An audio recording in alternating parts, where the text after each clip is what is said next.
Vai ir kādi iespējami bīstami blakusefekti no pārāk ilgas bezrecepšu medikamentu lietošanas? Jebkura medikamenta lietošana var gan palīdzēt, gan arī nodarīt kaitējumu. Arī tie medikamenti, kurus var iegādāties bez ārsta iepriekš rakstītas receptes, arī tiem var būt bīstamība, ja tos lieto nepareizi vai tiem neparedzētā veidā. Jebkurā gadījumā es ieteiktu pakonsultēties arī ar farmaceitu, pirms jūs iegādājaties kādus medikamentus, jo farmaceiti ir ļoti labi izglītoti un spēs jūs konsultēt par to, kādi bezrecepšu medikamenti jums būtu noderīgi esošajā situācijā. Es domāju, ka daudz ir dzirdējuši, teiksim, par deguna aerosolu ilgstošas lietošanas negatīvajām sekām.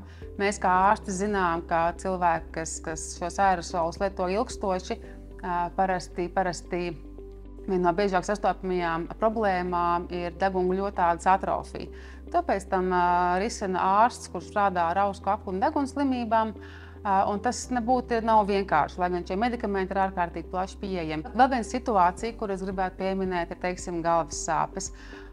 Lietojot pretsāpju medikamentus pārāk regulāri, vairākas reizes nedēļā un līdz pat vairākiem desmitiem tablešu mēnesī, mēs riskējam ar to, ka galvas sāpes kļūst medikamentu izraisītas, un tām vairs nepalīdzēs parastie bezrecepšu medikamenti, arī parastie pretsāpju līdzekļi vairs ne. Tā būs diezgan nopietna situācija, kur būs nepieciešama ārsta neirologa vai ārsta algologa palīdzība un pietiekami nopietna medikamentoza terapija tālāk.